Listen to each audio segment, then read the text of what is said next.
If you haven't watched part 1, go do it. Link is in the top right. I'm just going to start right where I left off.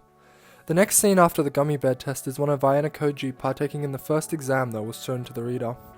It was a simple test consisting of 5 writing systems, including the alphabet, numbers, and the various facets of Japanese language. At this point, all of the children had been taught these concepts as explained by Ayanokoji, who then states that there was no hesitation in their fingertips movements, as they, the children, held the pen. This is to demonstrate that through the education of the White Room, most, if not all of the children were at a similar stage of development, all being provided thorough and detailed tutelage. He then talks about how the students were penalized if they didn't achieve a certain level of performance in a limited amount of time. This means that the children had all the motivation to do well, being trained like dogs. He goes on to monologue a short paragraph regarding handwriting before expressing the next major concept. He stated that no one at this facility asked whether or not we can solve the problems we face. This is only true because all the children left were those that were capable of solving them. This notion either meant that all the students were eventually guided into being capable of solving the problems, or more likely, that those who weren't capable were disposed of, removed from the project entirely. This is confirmed when he continued to say that those who couldn't were dropped at the age of 3. One interesting fact about the White Room was that, rather unexpectedly, all of the children shared almost all of their time together.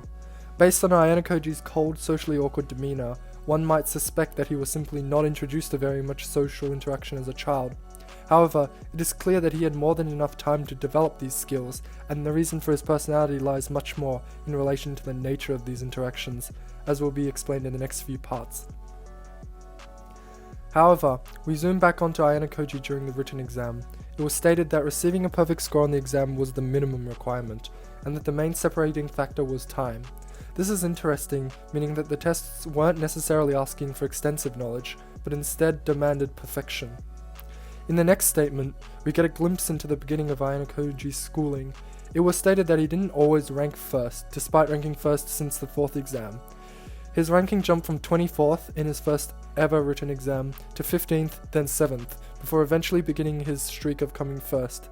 It showed that he wasn't naturally talented, but had to slowly grow and adapt to his situation. In the next scene, we are shown the next part of the White Room curriculum. Added when Ayanokoji reached the age of 4 was martial arts. After being trained in the basics for several months, the children eventually developed to a stage where they would engage in actual combat. At this point was when the true nature of the White Room further began to seep into the reader's mind.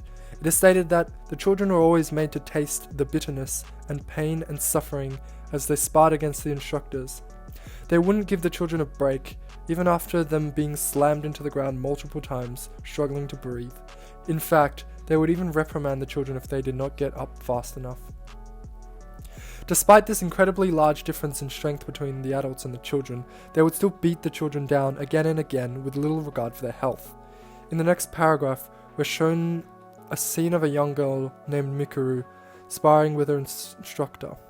As if begging for help, she weakly clung to her instructor's leg. However, she was forced to stand up as she was shaken off. Still, her body was practically immobilized. A moment later, she was kicked into the air, spewing vomit everywhere. Ayanokoji stated that a normal person would have qualms about treating a child so harshly. However, the instructors of the White Room were specifically trained so that they would show no sympathy for the children. A few moments later, as Mikuru tried to get up, she eventually lost consciousness, unable to recover from the last kick. These last 2 scenes explained a lot about the intent and purpose of the White Room. The project wasn't here to nurture a child into becoming genius, or even to make a genius. Whilst that may be the initial interpretation for many, the exam and martial arts training showed that they wanted perfect in the most simplistic way possible. They weren't trying to make the next Albert Einstein, but they wanted to make a child who never got a question wrong on a test. They weren't trying to make the next Muhammad Ali, but they wanted to make a child who could take attacks from anyone and fend off anyone who tried to fight them. They weren't trying to make a genius. They wanted to make a child who was capable of proving themselves in any situation. As such, the curriculum was developed not to maximize a child's potential, but to minimize a child's weaknesses. This actually contrasts Atsuomi Ayanokoji's initial attempt and Ayanokoji's initial interpretation, but the White Room clearly served an alternate purpose. In using such techniques, they would never truly be able to make someone who was capable of changing the world. They would only be able to make someone who could thrive in the one they already lived in.